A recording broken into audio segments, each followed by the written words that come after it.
Hello everyone and welcome back. I am Duke Silver. Today we're playing Goldilocks. Now Goldilocks is a hero that I've seen a lot of division about. A lot of people are really down on Goldilocks and I'm not entirely sure why. I feel like Goldilocks is a very consistent and strong hero. The fact that the hero power works at every stage of the game is one of the reasons that I'm a big fan of her. Like the fact that you can build a strong board on 3 and then getting to see a full shop of 6s on level 6 is absolutely fantastic. I mean, in general, finding level 6 characters once you hit level 6 is kind of like a challenge to do in this game. So a hero that allows you to just do that for basically free, and you get 2 extra gold to buy an extra character with, is I don't know, it seems very black and white to me that it's very good, but I've seen a lot of people very low on it. But yeah, so we're gonna go through this game and yeah, I'd love to know your thoughts on Goldilocks in the comments if you feel inclined. But yeah, we get to buy a Brave Princess and we get to buy 3 level 3 characters this turn because we get to roll the dice and buy 2. Then I think just like buying a decent volume of level 3 characters, like obviously you want to buy ones that actually like do things on your board. Like you don't just want to be buying random princess peeps, but buying level 3 characters is important. Being able to give yourself a higher chance to get those treasures, I think is something that people often overlook.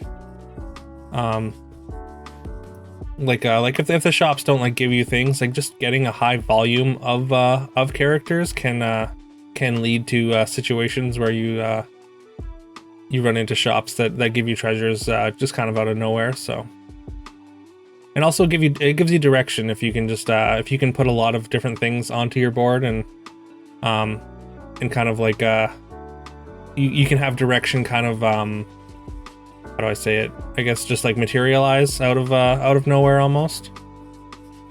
So yeah, we've got kind of like almost like a half sleigh board going on here. Unfortunately, we didn't really add too much to our board that turn. And yeah, we're going to take a lot of damage there as a result. But we did kidnap a very large sure shot there. So that's great. Alright, so we get to triple an evil support. And I think it's a pretty clear... I mean, I like Fancy Pants a lot. It just adds a lot of stats. Hat's a great utility treasure here. The mine obviously doesn't do anything for us, but Hat into a gingerbread party is kind of nice. Especially, I like gingerbread party a lot on Goldilocks because you get to see the whole shop of 4s next turn, and they're all a little bit higher stats. And there's a lot of different characters on 4 that you want to have extra stats, but Fancy Pants kind of does that as well. Because like obviously all the supports are fantastic with Fancy Pants, as well as also we got 2 slays of our Brave Princess on the first turn, and then we just like missed them immediately. All right, and then we get a level 4 shop with double Sporko, and getting a Fancy Pants buff on one of the Sporkos is fantastic. I hope we're gonna basically hope that the Brave Princess is gonna be able to slay with 9 power. Zippy's board generally on 4.0 isn't quite incredibly dangerous because they don't really have a hero power until generally 3.2, 3.1 if they're really lucky, but they're at 20 health, so I don't think they've gotten particularly lucky here.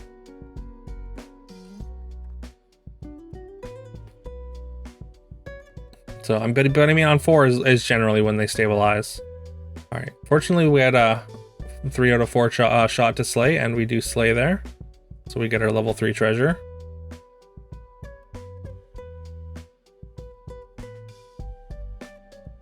And we win that fight. Alright. Get a little punished for not taking the ball earlier, but or not taking the hat earlier. But I think we are going to take Crystal Ball. We do have a couple, like again, we have a couple of sleigh characters, but I don't think it's quite enough to lean into Bad Moon here. I figure we've got the double Sporko. That could be a Forking Rod. If we can get Fork Ball, then we have a higher chance of finding Aeon because of Goldilocks hero power, because we're going to see so many 5s on level 5. Aeon should be we should have a higher chance to see it anyways. I think we're going to take this Medusa. Big fan of Medusa in general when I don't have a clear direction. And also we're going to cast Hermes Magic Beans to allow her to go attack first. It's a pretty large board. We take out a decent chunk of stats on their baby dragon there, though. And it is enough for our 5/9 Sporko to take down the rest of the fight. All right, there's a pair of Shadow Assassins, but again, I mean because we have this ball, I am going to take it, but I'm not a huge fan of Shadow Assassin in general. That's why I'm kind of hesitating a little bit here. But again, like a shot at hat, or I guess treasure map as well, would be very good. Makes it worth it, I think. But again, it's only because of ball that we're probably slamming that. I think I've talked about it before, but I think Shadow Assassin just doesn't fit in the comps that it wants to be in, unfortunately, position wise. Even now, it's competing for first attack. All right, we get to triple it though. But yeah, even now it's competing for like the first attack slot. All right, we find our hat, so the hat came back anyways, even after we passed it earlier. We're obviously still interested in taking Aeon, because Aeon can scale our Sporkos with our hat ball. And now we're relatively strong after a couple triples, and all right, we do find Aeon immediately, thanks to Goldilocks hero power. And another thing that's really powerful about Goldilocks is if you roll Masquerade Ball into your level 5 or 4 shop, then that's extremely powerful. So we're just gonna get to see a whole shop of 6s right now on turn 5, on level 5. And that's also gonna give us some direction. Yeah, we've got like a full evil board, so we might as well just lean into it and take pumpkin here. I think we're gonna take the Doom Breath as well.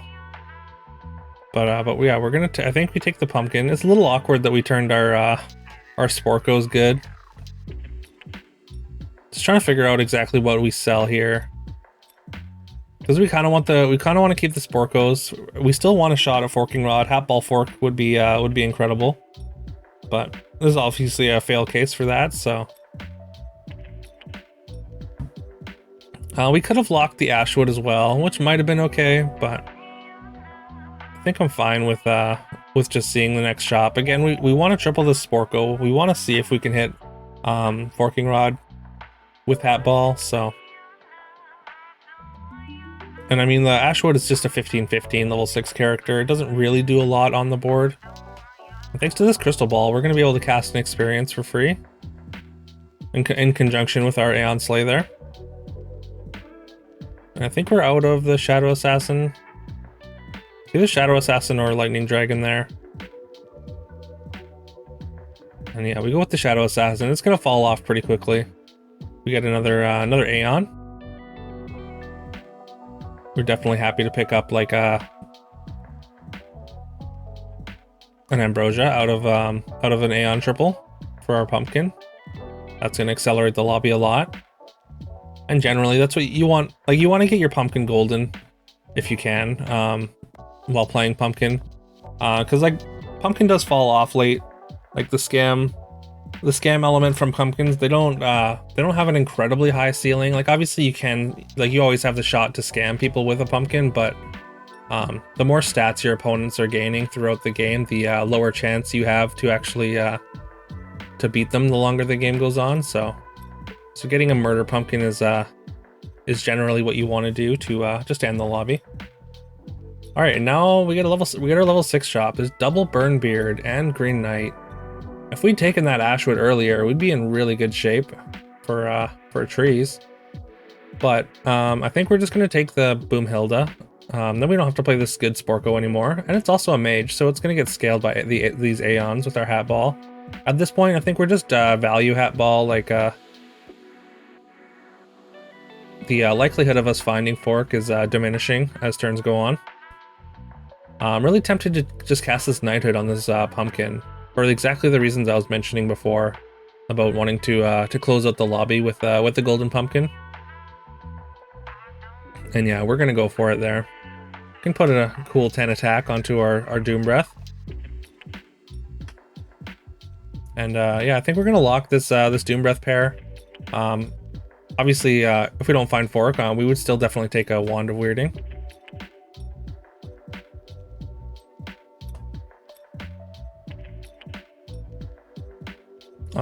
This is a pretty powerful board for a Zippy Ghost here. It's a little concerning when you see a very strong ghost. Either they disconnected, which is really unfortunate, or there's someone else in the lobby just destroying people.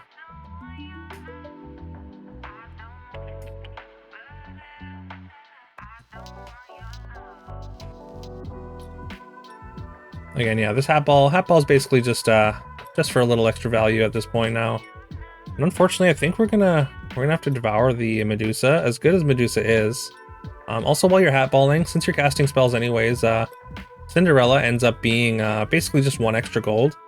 Since you buy it for 2, if you skip the level 2 treasure, then and sell her, you're essentially up 1 gold after you finish her. And I mean, there's definitely level 2 treasures that are good. Like Runestones is very good late in the game. Hermes Magic Boots is of course, or Sandals now I guess, is of course incredible. Especially on a board like this where we really want the first attack with Doom Breath. And yeah, there's I mean, Noble Steed is also another treasure that's really good late. All right, this Peter Pan's board is very strong. They've got the Hat Ball, Big Book of Spells, but I think we have enough stats to take down the rest of their board here. And yeah, we steal their Broomhild and deal some extra golden damage there. None of these are what we want here. Briefly considered the Dragon Nest just because we have the Doom Breath. But at this point, we just I think we want to just find pumpkin pieces. We're gonna crock the pumpkin. It saves it from lightning dragons and things like that. Sign of the Storm. It's not that big, but like it might be worth playing on the board. But we'd have to sell out of a couple. We'd have to sell out of at least 1 pair here. I'm not prepared to sell out of the. Or I guess yeah. Never mind. We shrink and then we can sell out of our Cindy and get the Scion. Again, it's not incredibly large, but it's still bigger than what we have, and I think it's worth more than just having 1 extra evil summon. Actually, one thing that crocking a pumpkin does, aside from protecting it, is it does add a level 6 character to your board. So you can actually get away with playing a non-evil or a couple non-evil characters on your board, and you'll still get your max summons once the croc is dead. Or you'll still get the summons to make up for it.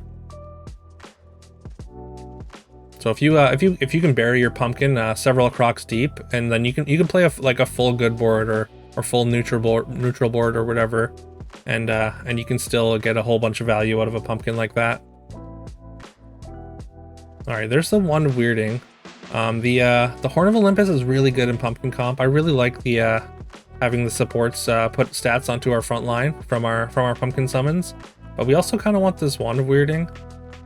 But also we're not going to be able to use the Wand of Weirding this turn. So what we're going to do is we're just going to let this treasure selection go through combat. So we're going to use the Horn this turn for the extra stats. We get an excellent Doom Breath hit there. And yeah, we're going to pop out our Murder Pumpkin. They're going to pop it, and they're going to take 24 damage.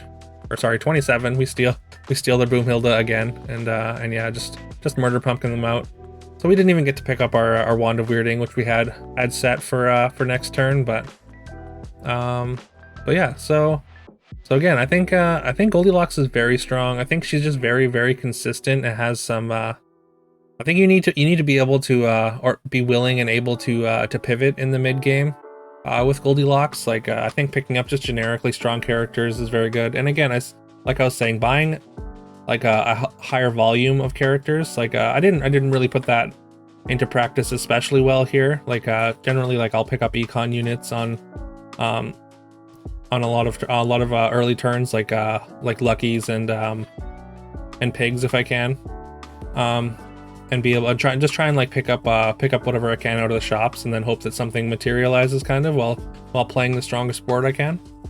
But yeah, so I hope my thoughts on Goldilocks were educational, and if they were, if you found this interesting or educational at all, please leave a like and subscribe if you haven't already. Really helps the channel, and I really appreciate it. And yeah, if you want to catch these games live, follow me over on Twitch. My Twitch will be in the description and in the pinned comment. And again, leave your thoughts about Goldilocks in the comments. I'd love to hear what you guys think. Why you think Goldilocks is good, or why you don't think she is good. Either one. Anyways, all that being said, I hope you all have a great day, and I'll see you tomorrow.